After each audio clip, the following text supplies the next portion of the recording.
kannya, wa may yudlil fala hadiyalah. Dan siapa yang disesatkan oleh Allah maka tidak ada satupun yang bisa diberi petunjuk. Ya ayyuhallazina amanu taqullaha haqqa tuqatih wa la tamutunna illa wa antum muslimun.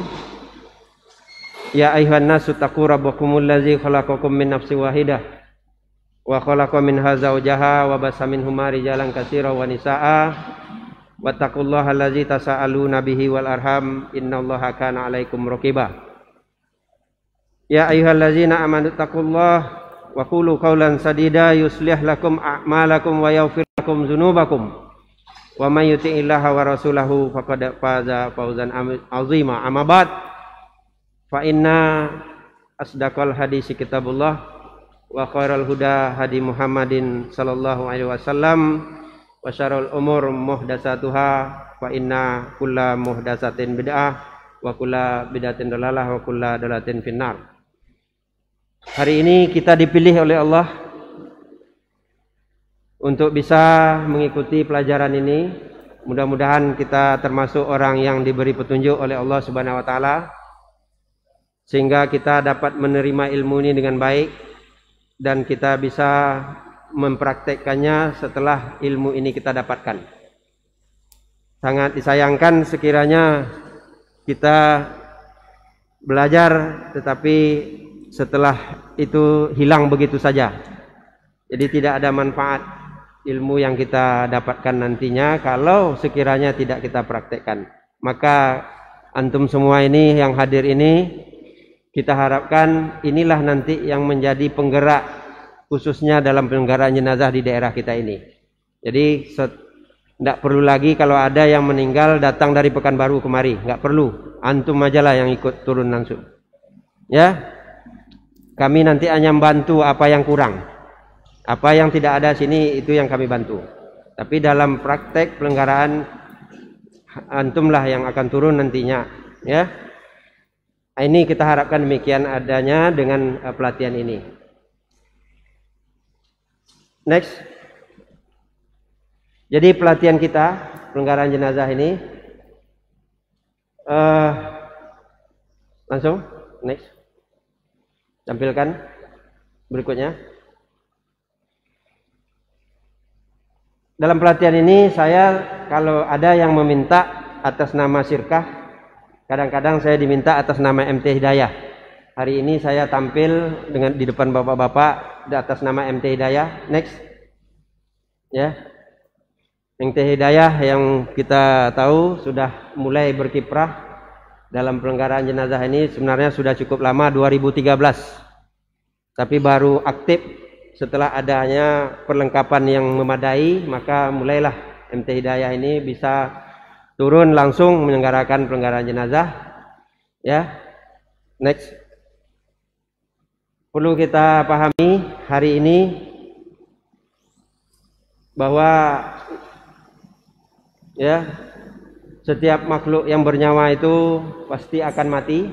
Kullu nafsin za'iqatul maut wa innama tuwalfu ujurakum yaumal qiyamah faman zuhziha 'anillah wa adkhil jannah faqad faz wa mal hayatud dunya illa mata'ul ghurur. Surat Al-Baqarah Ali Imran ayat 185. Kemudian yang sering kita dengar juga lafaz dalam surat Al-Baqarah ayat 156, innalillahi wa inna ilaihi rajiun.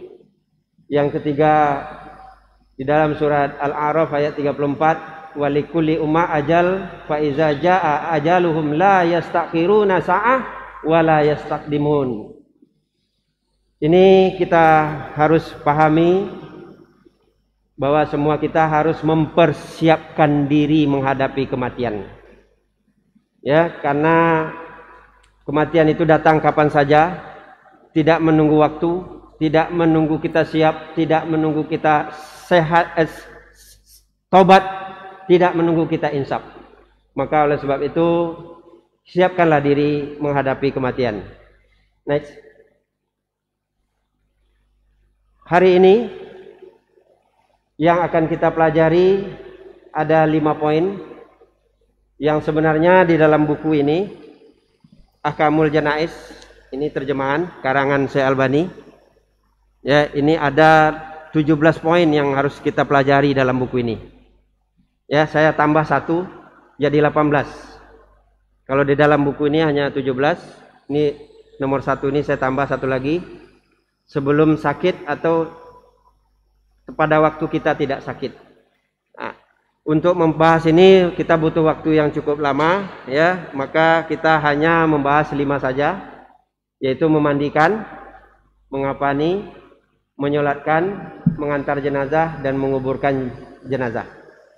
Ini yang harus kita praktekkan nanti setelah kita mendapatkan teori ini. Silakan. Sebelum kita memahami atau mempelajari tentang pelenggaraan jenazah ini, maka konsep dasar dalam beribadah, dalam beragama yang harus kita pahami, yaitu pertama, kita yakin dan bahwa kita ketahui agama Islam itu adalah agama yang sempurna. Semua kita udah hafal ayatnya. Surah Al-Maidah ayat 3 ini pasti udah hafal semuanya. Ada yang nggak hafal? Insya Allah semua udah hafal. Ya. A'udzubillahi minasyaitonirrajim. Bismillahirrahmanirrahim. Al-yauma akmaltu lakum dinakum wa atmamtu alaikum ni'mati wa raditu lakumul Islam madinah. Islam itu agama yang sempurna. Kesempurnaan Islam itu semua yang mendekatkan diri kepada surga dan semua yang menjauhkan diri dari neraka sudah disampaikan oleh Nabi. Enggak ada yang tinggal sedikit pun. Sebagaimana di dalam ayat lain dipertegas, wa ma atakumur rasul fakhuzuhu wa ma nahakum anhu fantahu. Apa yang didatangkan dari Nabi maka ambillah, apa yang ditinggalkan atau bahkan yang dilarang oleh Nabi maka jauhilah. Semua syariat harus ada dasar dari agama ini. Karena Rasulullah mengatakan man amila amalan laisa alaihi amruna fahuwa raddun. Siapa yang mengamalkan suatu amalan dalam masalah syariat ini yang tidak ada dicontohkan oleh Nabi fahuwa raddun, maka amalan itu ditolak. Ya.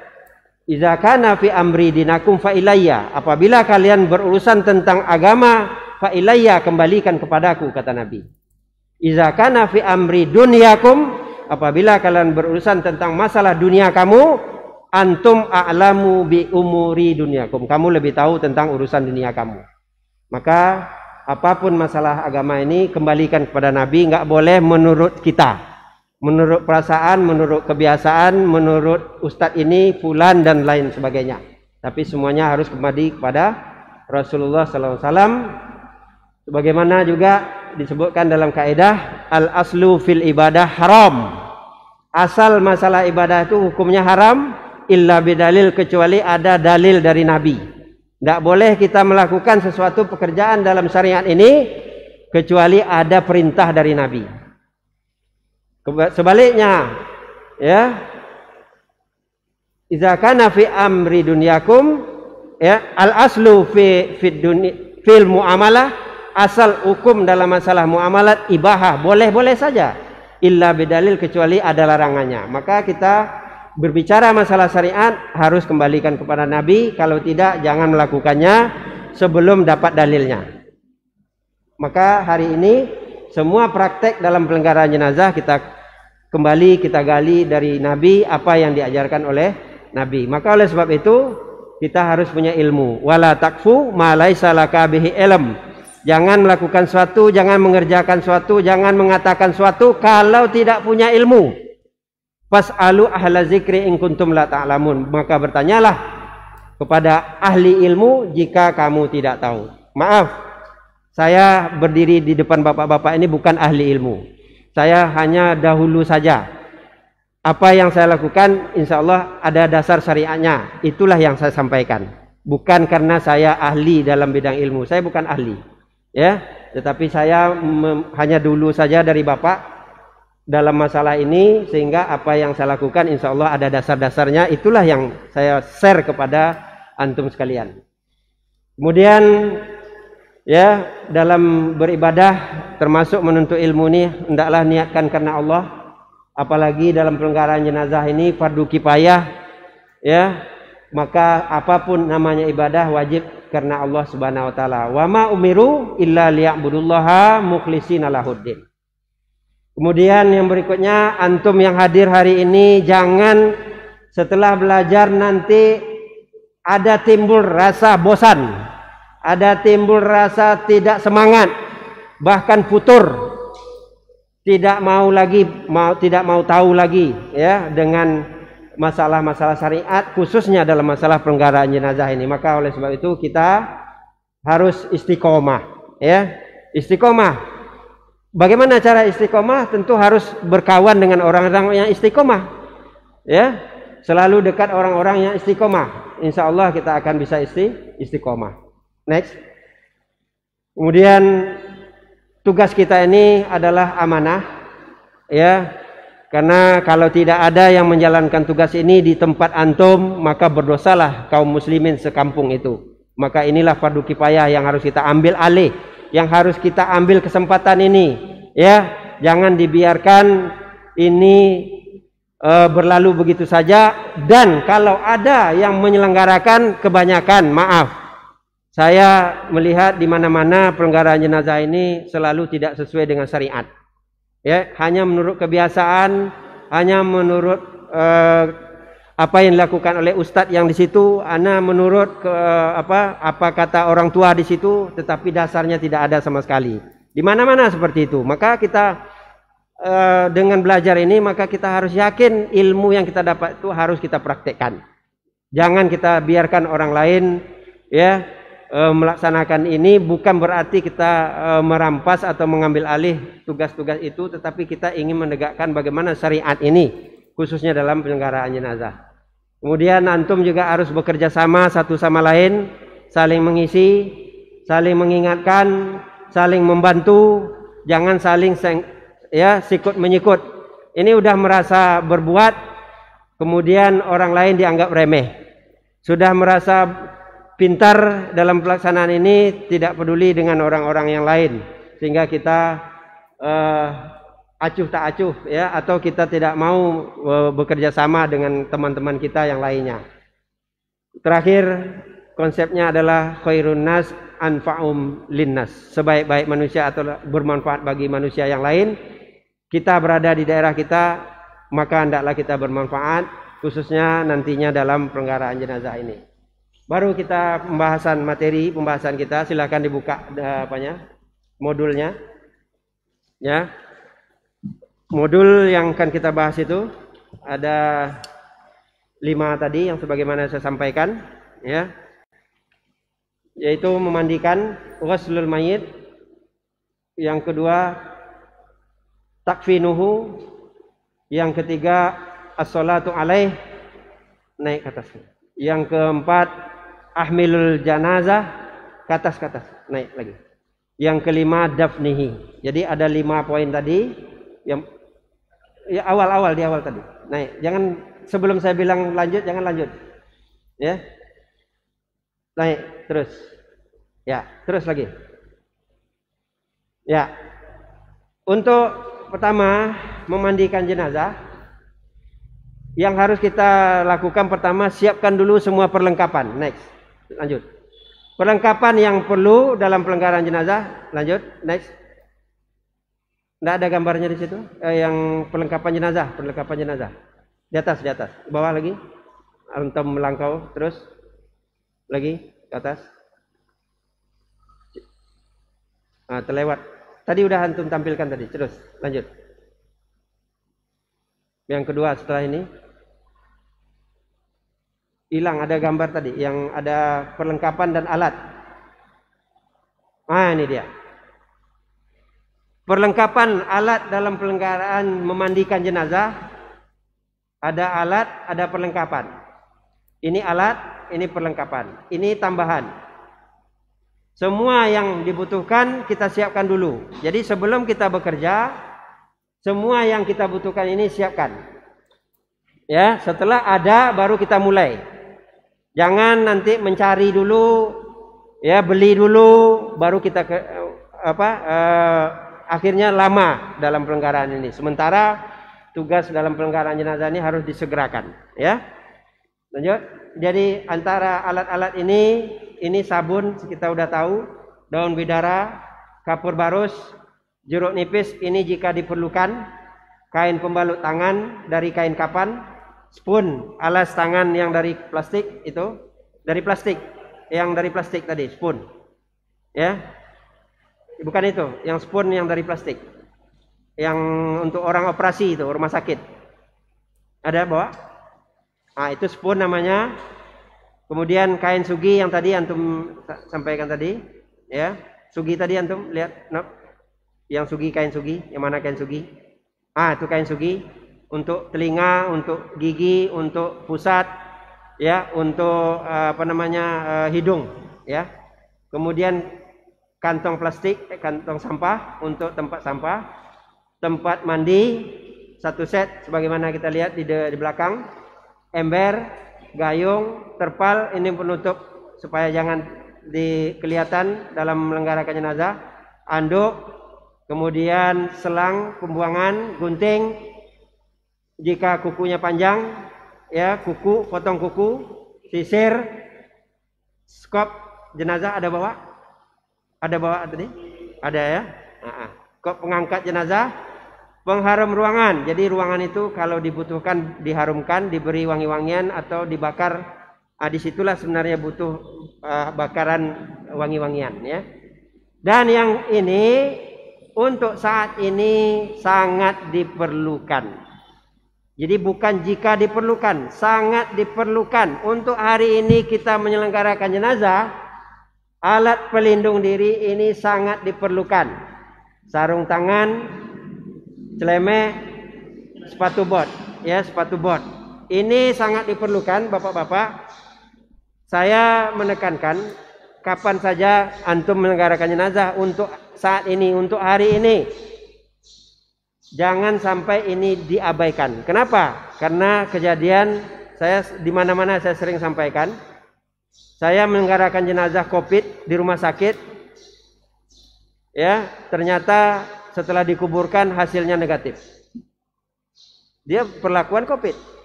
Saya menyelenggarakan jenazah di luar rumah sakit.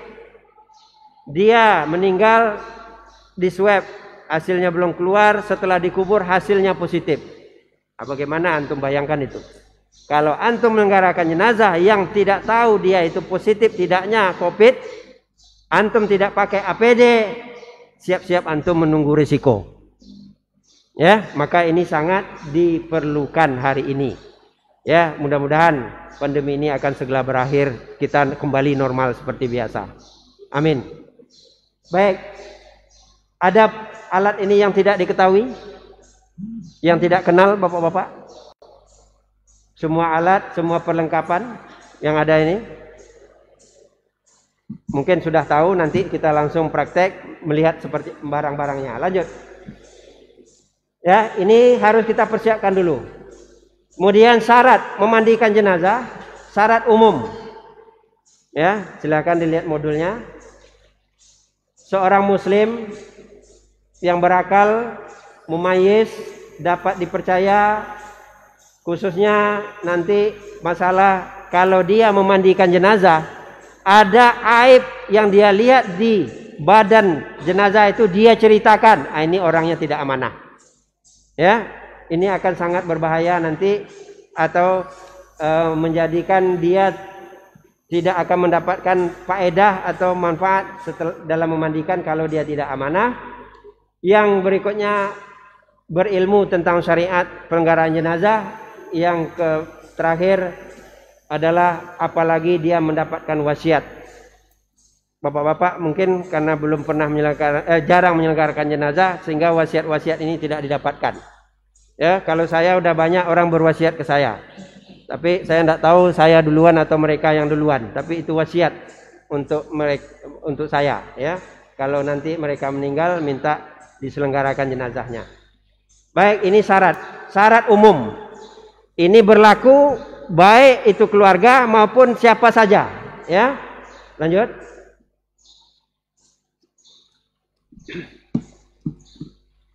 Kemudian kalau kita lebih khususkan dalam penyelenggaraan jenazah ini, adalah keluarganya. Ada urutan sama dengan warisan. Siapa yang didahulukan? Kalau ada keluarganya yang memenuhi syarat. Jadi ada keluarga yang memenuhi syarat-syarat yang tadi, maka yang melakukan pekerjaan untuk melaksanakan pelenggaraan jenazah ini urutannya ada seperti ini. Kalau laki-laki ini, kalau perempuan ini. Nah, tetapi kalau sekiranya keluarga ini tidak ada, baru kita siap membantu mereka, ya, dengan syarat kita juga harus punya ilmu. Jadi syarat umum tadi ditambah lagi bahwa kalau jenazahnya laki-laki, maka yang menyelenggarakannya laki-laki. Kalau jenazahnya perempuan, maka jenazah yang menyelenggarakannya perempuan, kecuali suami dan istri. Antara suami istri boleh, dia boleh memandikan istrinya, istri boleh memandikan suaminya. Kenapa? Tidak ada batas aurat antara suami dengan istri. Maaf, saya sering sampaikan, jika suami dengan istri saling memandikan dalam pelenggaraan jenazah ini, dia boleh telanjang, nggak perlu ditutup auratnya. Dengan catatan dia saja yang melaksanakannya, tidak ada orang lain.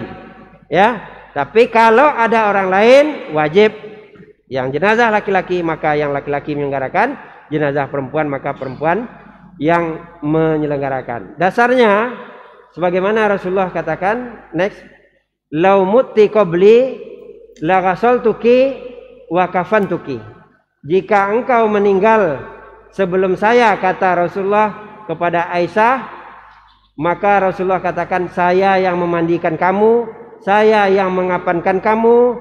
Dan Rasulullah katakan di hadis yang lain, ya, sholaitu, saya yang menyolatkan kamu, wadafantuki, dan saya yang akan menguburkan kamu. Ya, jadi antara suami dan istri saling memandikan itu dibolehkan, tetapi selain dari itu tidak boleh walaupun anak sendiri. Ya, ini syarat dalam memandikan jenazah. Next. Setelah syarat terpenuhi, barulah kita mulai melakukan memandikan jenazah. Maka yang kita lakukan tadi, setelah lengkap semua perlengkapan, kita lanjutkan dengan membawa jenazah diletakkan di tempat pemandian dalam keadaan tertutup. Tidak boleh ditonton. Jadi jenazah yang mandi itu tidak boleh jadi tontonan. Yang hadir di situ hanya orang yang memandikan dan yang membantu. Selain dari itu tidak boleh. Ya, karena di dalam syariat sudah dijelaskan ini di dalam aturannya, ya, bahwa di situ disebutkan, ya, seorang wa iza akhaza fi ghusli, apabila seorang memandikan jenazah, sitrun aurah, maka wajib ditutup auratnya. Ya, was sunnah sitru kulli, dan sunnahnya adalah menutup seluruh auratnya. Tidak.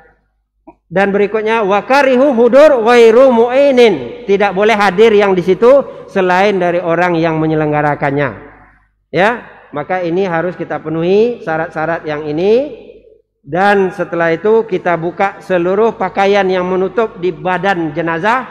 Apa saja yang ada di badan jenazah harus dibuka semuanya. Tinggal penutup aurat.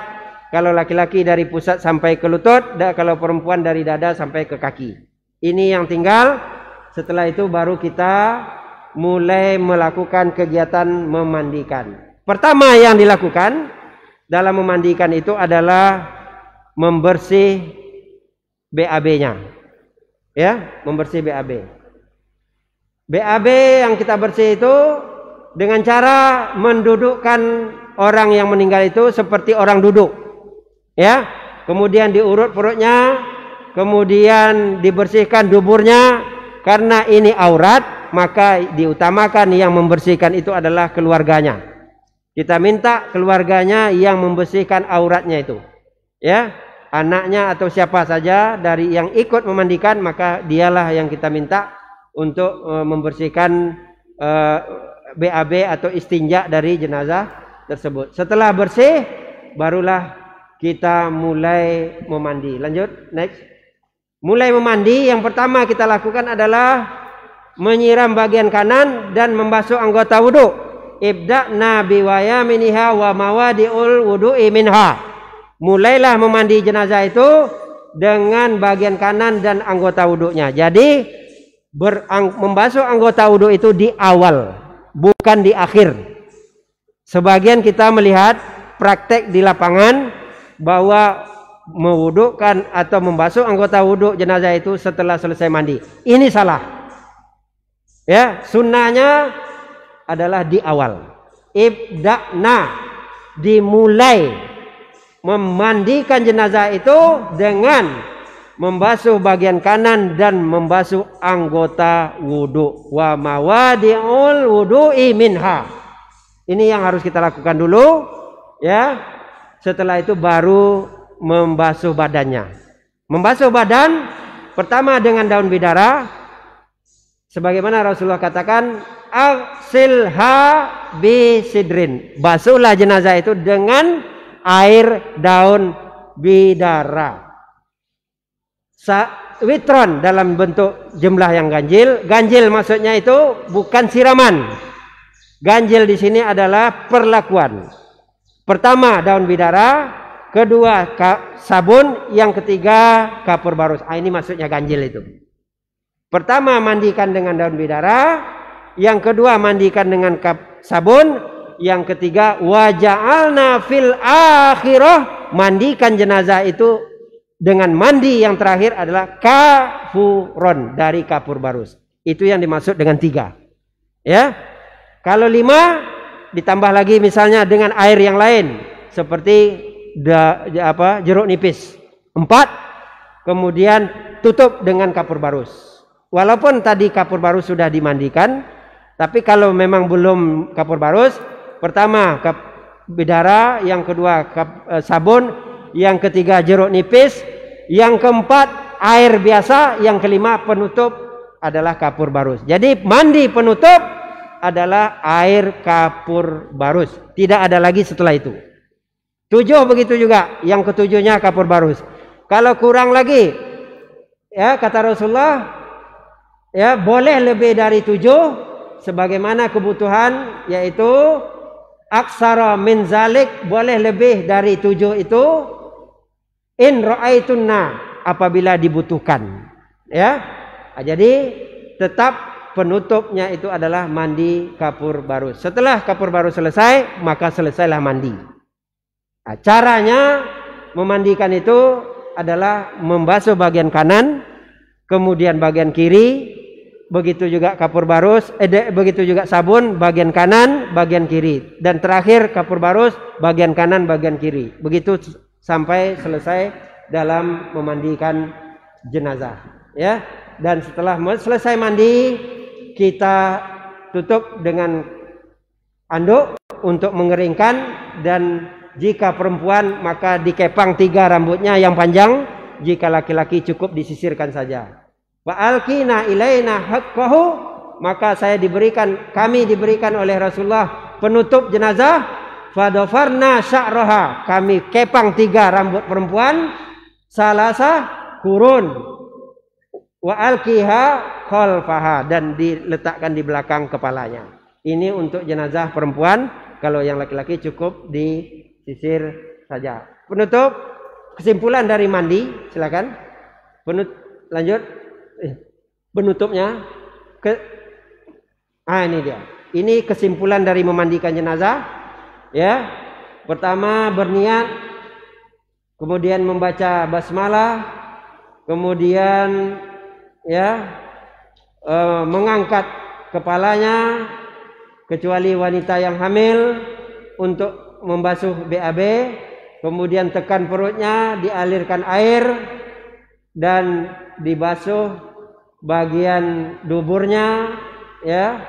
Dan untuk membasuh bagian aurat kita serahkan kepada keluarganya. Masukkan kain, ya, ke mulut dan hidung, ya, sambil menyiram. Kemudian basuhlah dengan daun bidara, basuh anggota wudhu dan memandikannya dengan daun bidara. sabun, kemudian ditutup dengan daun kapur barus. Setelah itu disisir rambutnya, dikeringkan badannya, ditutup kembali auratnya. Ini kesimpulan dari memandikan jenazah. Naik ke atas. Tambahan, ya, tambahan untuk anak bayi yang berumur mulai 4 bulan sampai 7 tahun, maka diperlakukan sama dengan jenazah biasa. Tetap dimandikan, dikafankan, disolatkan dan dikuburkan. Ukuran minimal 4 bulan ini karena seorang manusia pada umur 4 bulan itu sudah diberi nyawa, maka perlakuannya sama dengan orang biasa, ya. Yang di bawah umur 4 bulan tidak perlu dimandikan, cukup dikuburkan saja, ya.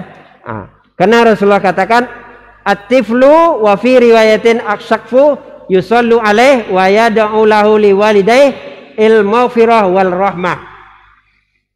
Anak bayi atau orok, maka dia hendaklah disolatkan dan didoakan orang tuanya. Disolatkan tentu diperlakukan sebelumnya dengan mengapani, ya, memandikannya. Maka ini syariat untuk itu. Kemudian tambahan berikutnya, tayamum. Dalam masalah memandikan jenazah boleh dengan tayamum apabila jenazah itu tidak boleh kena air, atau jenazah itu gosong, atau di tempat itu perempuan tidak ada perempuan yang ada laki-laki, atau sebaliknya jenazah laki-laki yang situ tidak ada laki-laki hanya perempuan, maka itu berlaku tayamum. Termasuklah jenazah Covid, sebagian kita tayamumkan, sebagian kita mandikan. Ada jenazah Covid itu pertama karena memang tidak ada air, maka kita tayamumkan dia. Sebagian ada boleh dimandikan karena tidak berbahaya atau tidak membahayakan bagi orang yang memandikannya, maka kita lakukan dengan air. Kalau semua itu tidak boleh, maka tidak ada, maka kita tayamumkan. Jadi semuanya sudah kita lakukan, ya. Yang sering saya lakukan jenazah Covid ini tayamum. Kenapa? Karena pertama airnya tidak ada. Karena jenazah Covid itu di mana dia meninggal, di situ dia diselenggarakan. Jadi tidak dibawa ke tempat lain. Meninggalnya di dalam kamar itu, disitulah kita laksanakan. Sementara situ tidak ada air, maka kita tayamumkan.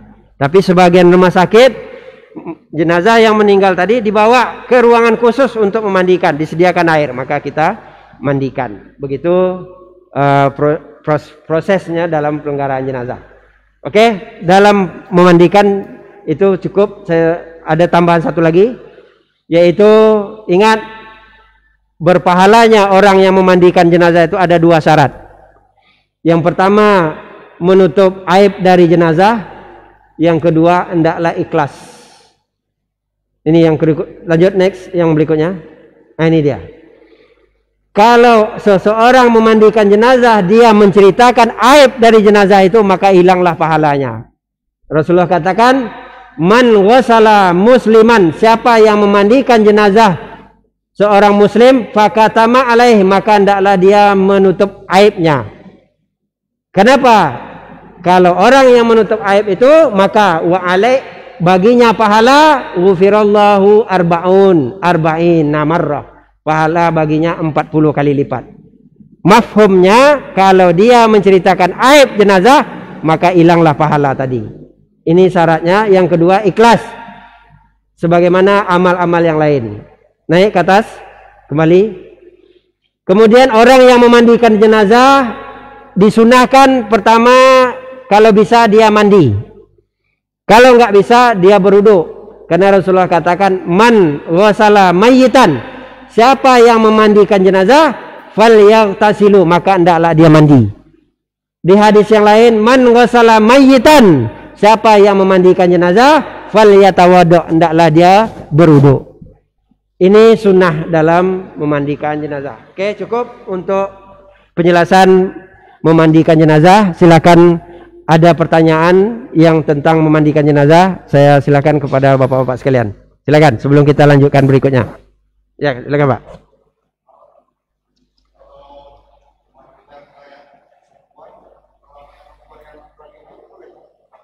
jenazah perempuan.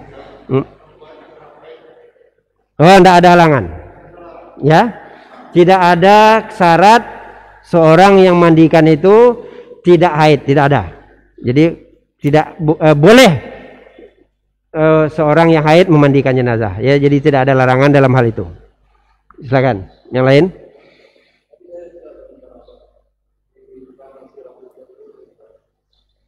Yang mana? Memandikan?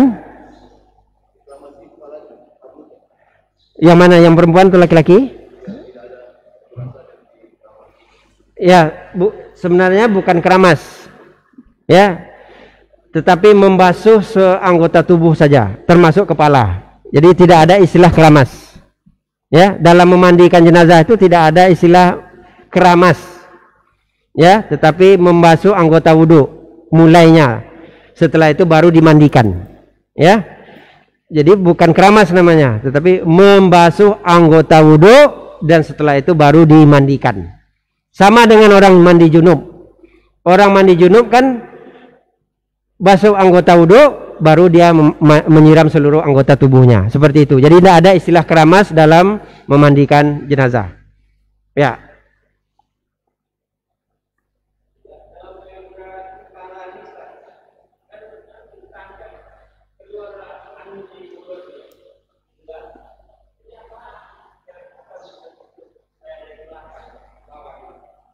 Supaya angin. Terus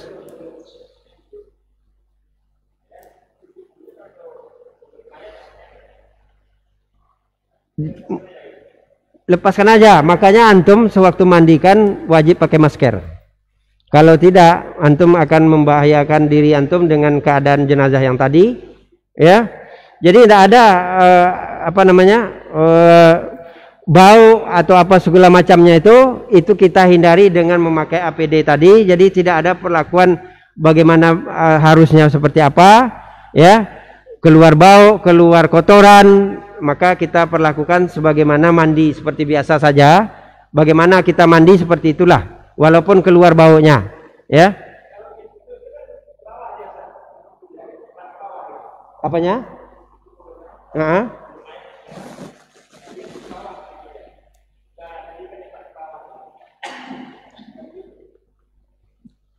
Tidak paham saya maksud. Ya,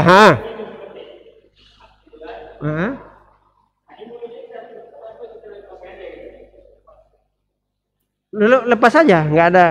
Ya, yang kita perlakukan itu mengurut perut supaya keluar BAB.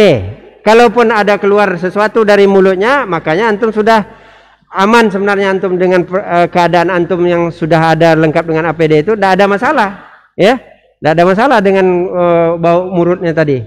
Memang akan keluar sesuatu dari mulutnya kalau kita dudukkan, ya. Jadi di situ tidak ada masalah gitu, ya. Ya, yang masalahnya apa?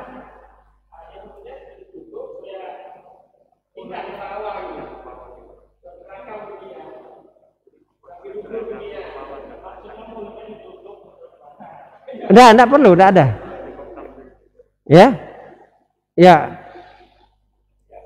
Ya, enggak ada perlakuan seperti apanya. Kalau mulut terbuka, mau apa keluar enggak masalah gitu. Biarkan aja seperti itu, ya. Yang perlakuan kita adalah perutnya supaya keluar BAB-nya. Itu perlakuannya. Ya. Begitu. Ya. Silakan. Nah.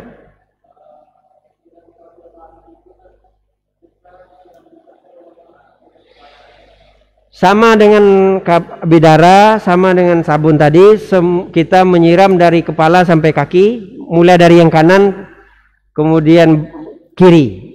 Ya, sama seperti itu. Ya, mulai dari kepala semuanya kita siram. Ya, wajah semua. Jangan antum bayangkan orang hidup tidak boleh disiram dengan kapur barus, jangan antum bayangkan itu. Ya, tujuan kapur barus itu supaya hilang baunya, ya, dan wangi dari jenazah itu, maka kita siram dengan kapur barus, ya. Kalau antum orang hidup tentu kalau siram kapur barus berbahaya, tidak. Untuk orang yang meninggal memang disunahkan, karena Rasulullah katakan waja'alna fil akhirah, jadikanlah mandi terakhir dari jenazah itu kafuran, dengan air kafur barus, ya begitu. Baik, silakan. Ada lagi tentang mandi, ya nanti kita akan lihat bagaimana prakteknya, ini yang akan langsung kita bisa paham gitu. Sekarang hanya teori dulu, silakan. Cukup? Baik, kita lanjutkan dengan mengapani. Silakan lanjut, buka mengapani.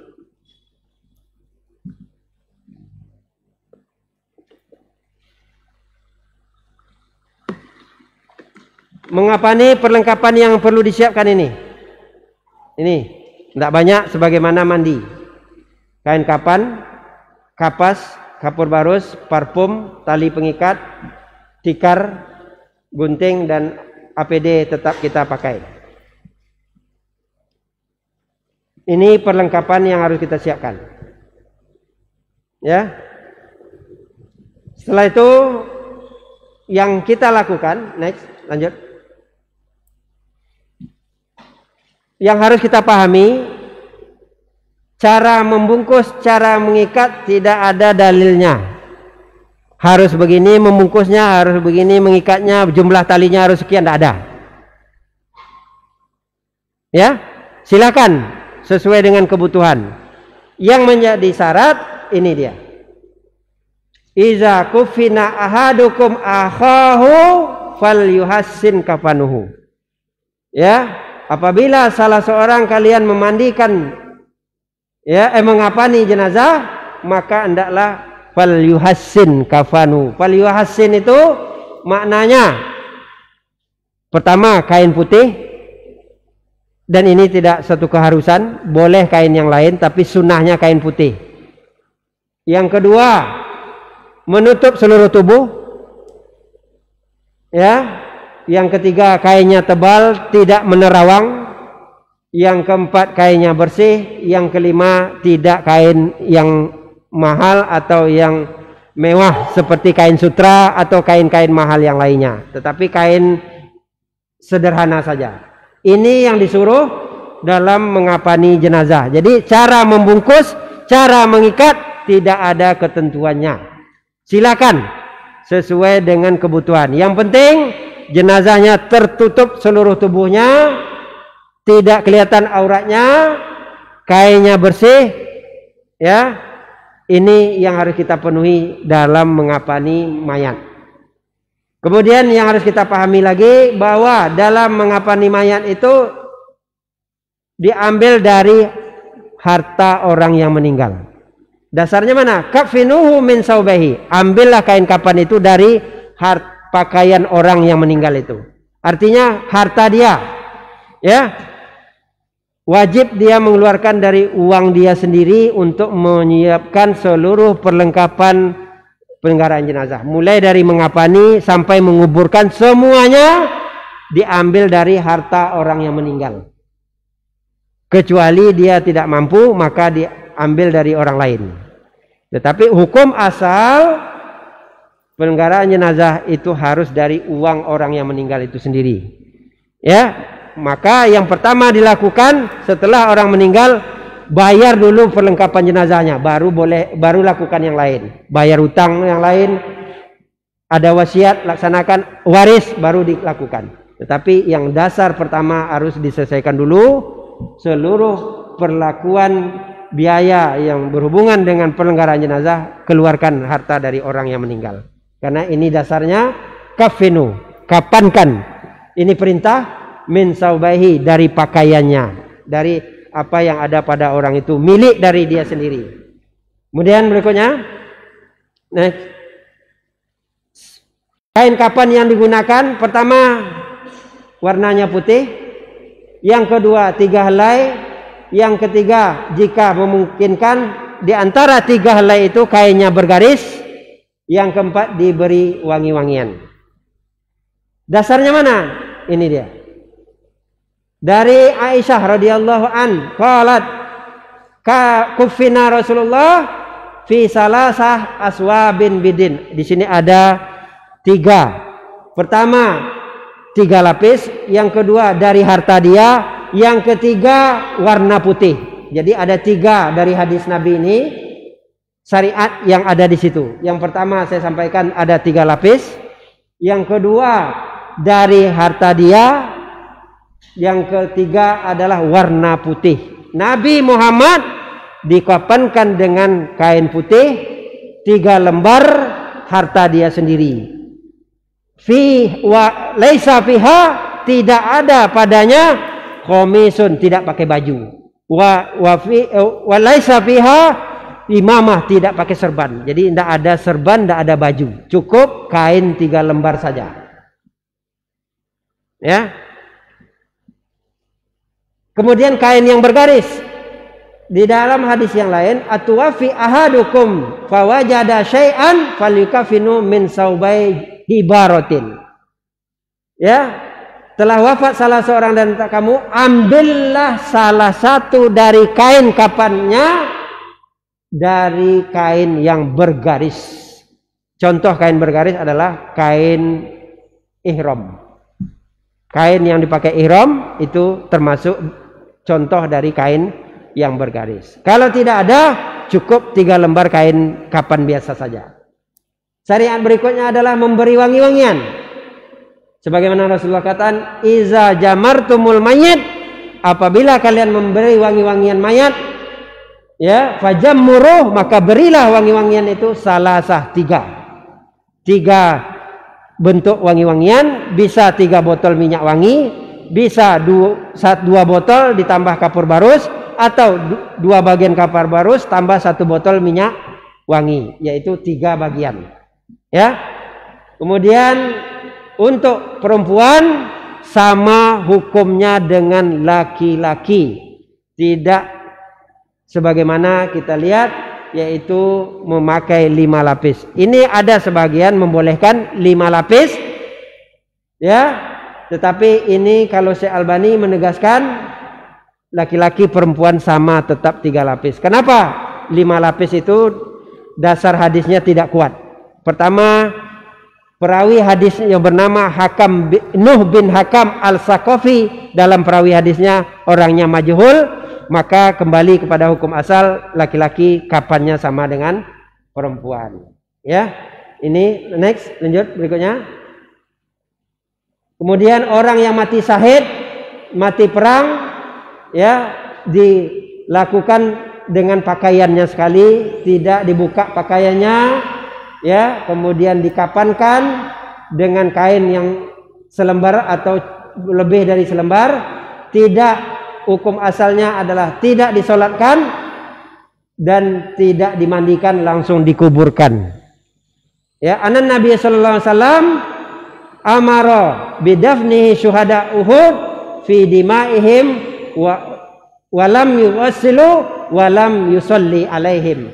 Sesungguhnya Nabi memerintahkan kepada kita, kepada sahabat waktu itu, untuk, ya, menguburkan orang mati perang dalam keadaan berdarah dengan pakaian-pakaiannya, tidak disolatkan dan tidak dimandikan. Ini tambahan untuk kita ketahui, ya.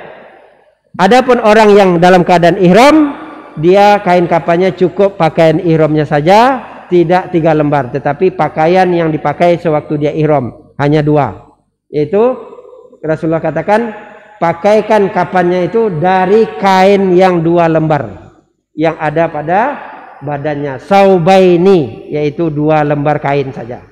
Lanjut berikutnya. Ini kesimpulan.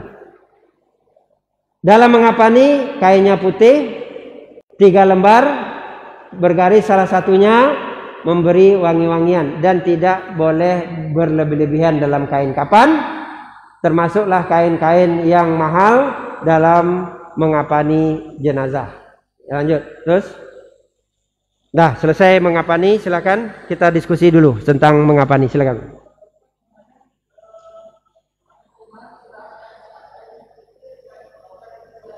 Tidak jelas, majulah, tidak jelas.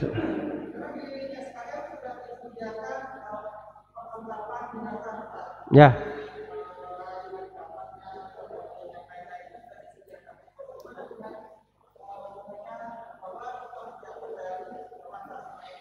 Ya, dia ada iuran, nah itu harta dia.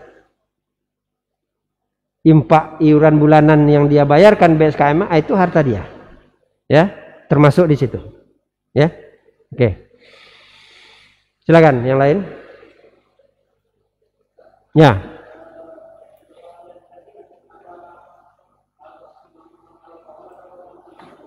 Ya, tidak ada ketentuan ada alkohol atau tidaknya. Saya sering mengatakan alkohol itu ya dipakai haram kalau diminum. Kalau dipakai di luar tidak ada masalah. Termasuk kita mau sholat boleh pakai minyak, pakai alkohol, tidak ada masalah, tidak haram kok. Ya, yang haram itu diminum. Ya, termasuk memberikan jenazah itu sendiri. Ya, baik, lanjut. Ada lagi tentang mengapa nih? Baik, cukup. Ya, nanti kita sambil jalan mungkin ada masalah-masalah yang muncul. Baru kita lihat. Ya, ya, masih ada kurang 5 menit lagi, nanti mau istirahat kita dulu sebentar. Ya, untuk sholat jenazah yang pertama kita harus pahami ini sunnah yang sering ditinggalkan orang. Ya, banyak orang saya melihat langsung nih di masjid ini. Berapa kali saya menyolatkan jenazah di masjid ini. Yang hadir itu sholat banyak nonton di luar daripada yang ikut sholat. Ya, nonton dia di luar tuh, nengok orang sholat. Maaf bicara, udah banyak pahala kita untuk bisa masuk surga, sehingga pahala untuk sholat jenazah tidak kita lakukan. Padahal Rasulullah katakan, man sholla alal janazah, siapa yang menyolatkan jenazah, lam yattabi'ha, tidak ikut sampai ke kuburan, falahu kiratun, baginya 1 kirat. Wa ini tabaha falahu kiratoni, maka pahalanya 2 kirat. Mahwal kirat, apa itu kirat? Maka Rasulullah katakan, al kirat asgharuhuma mislu Uhudin, sekurang-kurangnya 1 kirat itu sebesar gunung Uhud. Gunung Uhud itu panjangnya lebih kurang 7 kilo. Itulah pahala orang yang melaksanakan sholat jenazah kalau dia ikut melaksanakan. Ini udahlah pahalanya sedikit, bid'ah banyak, tidak mau pula ikut mencari amal kebaikan. Ya, hanya dia melihat. Inilah yang sangat kita sayangkan kebanyakan kaum muslimin. Jangan sampai kita yang udah belajar ya mengabaikan, menghilangkan pahala-pahala yang dijanjikan oleh Allah ini. Ya, kapan kita lihat ke penyelenggaraan jenazah, kita berusaha untuk ikut bersama untuk mendapatkan janji-janji yang diberikan oleh Allah Subhanahu wa taala. Lanjut. Kemudian letak imam. Yang menjadi imam ada beberapa pendapat. Imam Syafi'i yang menjadi imam itu diutamakan keluarga. Imam Hanafi yang menjadi imam sholat itu adalah pemerintah, hakim, imam sholat, baru keluarga. Imam Hanafi, Imam Hambali, Imam Maliki yang jadi imam sholat itu adalah orang yang mendapat wasiat, ya, kemudian pemimpin dan wali. Artinya apa? Ini tidak menjadi suatu keharusan. Yang menjadi imam sholat itu harus keluarganya, ya, tetapi boleh siapa saja. Yang penting dia berilmu tentang menyolatkan jenazah. Apalagi jenazah itu jenazah keluarga kita, maka jangan kita biarkan orang lain menjadi imam yang kita tahu orang itu kerjanya berbuat bid'ah. Kita suruh dia jadi imam, walaupun dia imam masjid, walaupun dia pemimpin di situ. Tapi kita yang harus mengambil alih penyelenggaraan jenazah itu, terutama dalam masalah sholat ini. Ya, keluarga yang berilmu itu kita dulukan. Kalau tidak ada, antum yang jadi imam. Jangan biarkan orang-orang yang berbuat bid'ah, apalagi keluarga kita. Kenapa orang lain yang menyelenggarakannya? Ya, orang lain itu berbuat bid'ah, kita biarkan dia jadi imam. Jangan, ya. Kita yang harus lebih utama untuk melakukan itu. Ini masalah imam. Kemudian posisi imam. Posisi imam, sebagaimana dilihat dalam fikih, al janazah rajul, jenazah laki-laki, faqama inda ra'sihi, berdirinya imam itu adalah di kepala. Kemudian jenazah al fulanah, jenazah perempuan, faqama wasatoha, berdirinya di tengah.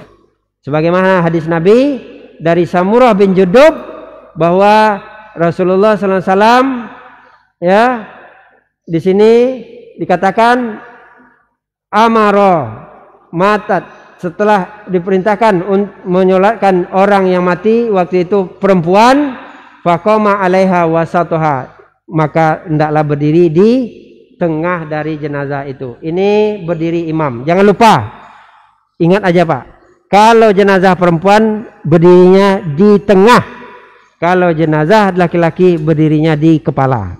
Ya, itu kita harus pahami. Maka ini jangan sampai kita tidak tahu sama sekali. Lanjut berikutnya ya, mengantar jenazah itu ada dua kategori tadi. Ada yang mengantar sampai sholat, ada yang mengantar sampai ke kuburan. Pahala 1 qiraat itu kalau dia sampai sholat. Pahala 2 qiraat ikut sholat, ikut ke kuburan. Kalau dia tidak sholat mengantar kuburan, tidak ada pahala qiraat, hilang pahala qiraatnya. Ya, pahala qiraat itu 1 qiraat hanya sholat, 2 qiraat sholat dan mengantar. Kalau dia hanya mengantar tidak sholat, tidak ada qiraat bagi dia. Saya ulangi, ya, pahala qiraatnya hilang. Ya, caranya bagaimana? Antum mengantarkan jenazah sampai ke kuburan, sementara antum tidak ikut sholat, maka antum melakukan sholat di kuburan. Ya, antum pergi sholatnya nanti di kuburan. Ya, kalau antum yang tahu sunnah. Tapi kalau orang yang tidak tahu sunnah, dia nggak peduli itu. Ya, kemudian ya, sholat jenazah di kuburan itu ada syariatnya. Mana syariatnya? Pernah meninggal zaman Rasulullah petugas masjid, kemudian dilihat oleh Nabi enggak ada, kemudian ditanya oleh Nabi, aina huwa, di mana dia? Maka dikatakan oleh sahabat, dia sudah meninggal, sudah dikuburkan, ya, maka kami tidak memberitahukan kepadamu karena kami takut mengganggu kamu wahai Rasulullah. Maka Rasulullah katakan, ya, di mana kuburannya? Fa'ata qabraha, maka Rasulullah datang ke kuburannya, fa shalla 'alaiha, dan Rasulullah menyolatkannya. Rasulullah waktu itu tidak sempat atau tidak tahu ada orang meninggal, dia tidak menyolatkannya, maka setelah dia tahu dia datang ke kuburan itu untuk menyolatkan. Adapun batasan menyolatkan jenazah di kuburan itu tidak ada ketentuan waktu, kapan saja boleh. Sudah lama pun jenazahnya yang selama ini kita tidak sempat menyolatnya, datang ke kuburannya, sholat di situ. Ya, tidak ada batasan waktu. Ya, nah, ini sekaligus membantah bahwa sholat gaib itu, lanjut, next, lanjut yang gaib dulu, sholat gaib. Ya, sholat gaib itu tidak ada lagi kalau sudah disolatkan. Jika jenazah sudah disolatkan, maka sholat gaib itu tidak ada. Bagi kita yang belum menyolatkan jenazah, dia sudah disolatkan orang, maka kita melakukan sholat di kuburan, bukan sholat gaib. Ya, jadi sholat gaib ini berlaku jika jenazahnya belum diselenggarakan, termasuk disolatkan. Jika sudah disolatkan, maka tidak ada lagi sholat gaib. Kalau kita ingin sholat, jangan kita melakukan sholat gaib, tetapi kita datang ke kuburan untuk melakukan sholat. Begitu caranya. Ya, syariatnya, sunnahnya seperti itu. Naik ke atas lagi. Kalau jenazahnya banyak, urutannya seperti ini. Di depan imam jenazah laki-laki dewasa, setelah itu jenazah anak-anak, kemudian jenazah perempuan, dan posisi perempuan tetap susunannya di tengah, ya, dan setelah itu baru anak perempuan. Ini cara menyusun jenazah kalau banyak, ya. Sholat jenazah itu hukum asalnya bukan di masjid, tetapi di tanah lapang atau di luar masjid, yaitu tentang Raja Najasyi.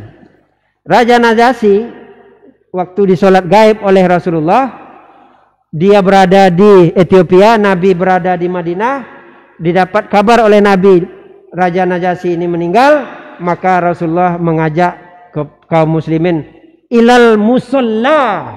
Musalla itu artinya tanah lapang. Jadi sholatnya di tanah lapang atau di luar masjid. Ini sunnah yang utama dalam sholat jenazah. Kalau di dalam masjid boleh, boleh. Tetapi sunnah yang paling utama dalam sholat jenazah itu bukan di dalam masjid.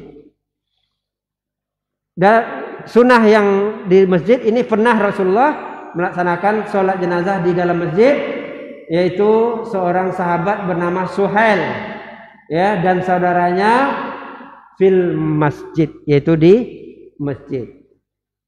Maka kita kalau bisa coba ditegakkan sunnah ini, sekali-sekali jenazah ini kita sholatkan di luar masjid. Apalagi kondisi COVID, maka kita sholatkan jenazah itu di mana rumahnya, di situ kita sholatkan, tidak di dalam masjid. Ini untuk menegakkan sunnah, yaitu menyolatkan jenazah yang utama itu bukan di dalam masjid. Lanjut ya. Udah lewat jam 10, nanti kita lanjutkan, ya. Ada istirahat dulu sampai di sini, nanti kita lanjutkan tentang penjelasan sholat jenazah, yaitu minimal sholat jenazah itu adalah 3 shaf. Kalau kurang 3 shaf bagaimana? Kita tunggu penjelasan berikutnya. Ya, silakan. Ada kesempatan untuk istirahat sementara dari panitia. Silakan. Sambil istirahat, kalau ada yang mau diskusi silakan, saya layani, ya, untuk tidak membuang waktu. Sambil aja boleh, silakan. Ada yang mau ditanyakan? Apa yang sudah dijelaskan tadi, ya? Silakan. Ya, silakan. Nah.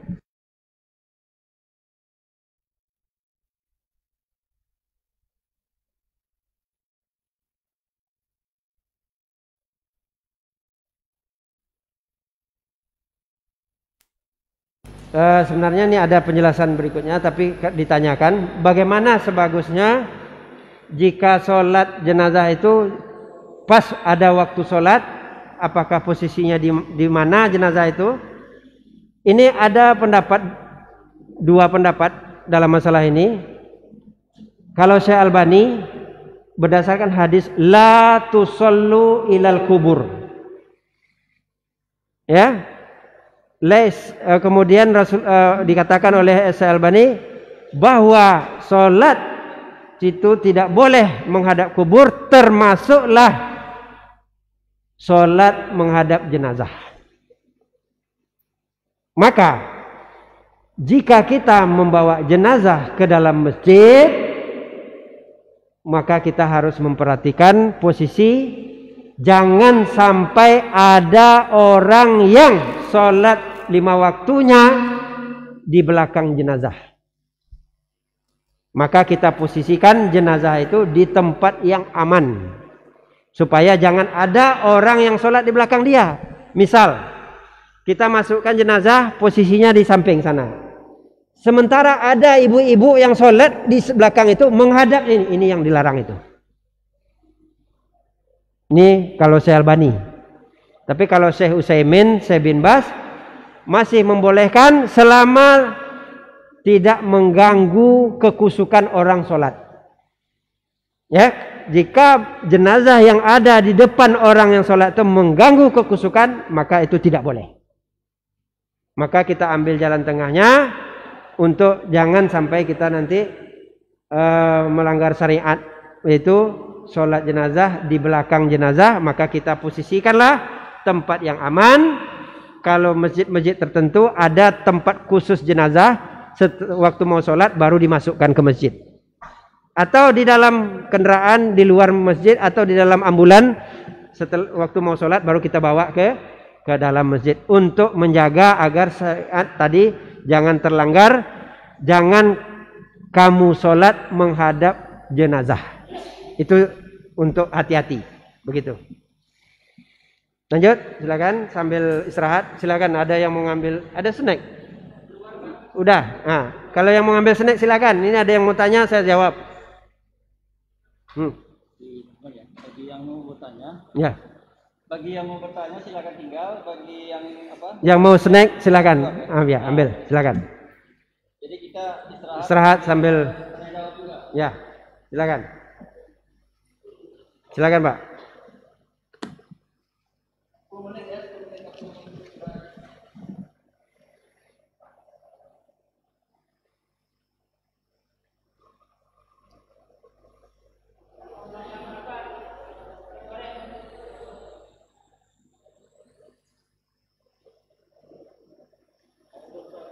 Salam.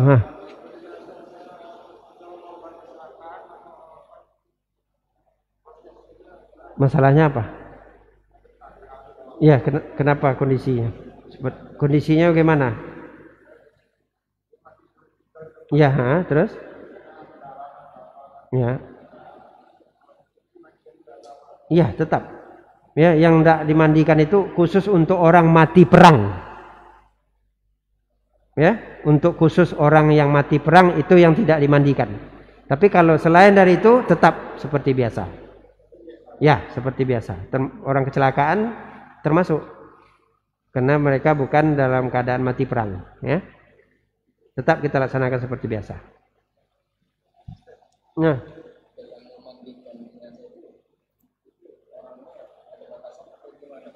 jumlahnya tidak ada. Ya, secukupnya sesuai dengan kebutuhan. Kalau dia bisa sendiri, bisa aja.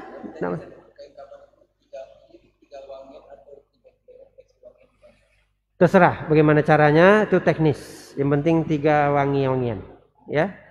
Mau 3 wangi-wangian tuh bisa dibagi-bagi seperti ini. Minyak wangi 3 botol, itu 3 namanya. Atau kapur barus 2 bungkus, 1 minyak wangi, itu 3 namanya. Atau minyak wangi 2, kapur barus 1 bungkus, itu 3 namanya. Seperti itu. Nah, siapa? Jenazah? Harus? Jenazahnya maksudnya? Oh iya, sama. Ya, semua sholat wajib wudu, termasuk sholat jenazah. Ya, wajib berwudu. Apapun namanya sholat, pasti diharuskan kita berwudu untuk melakukannya. Kalau tidak sah nanti sholatnya. Ya. Iza kumtum ila sholah, apabila engkau tidak sholat, tidak ada ayat itu bilang iza kumtum sholatul sholatul wajib, sholatul fardu, tidak ada kan ayat itu. Iza kumtum ila sholah, apabila engkau tidak sholat, faghsilu wujuhakum, tidaklah kamu basuh muka kamu. Artinya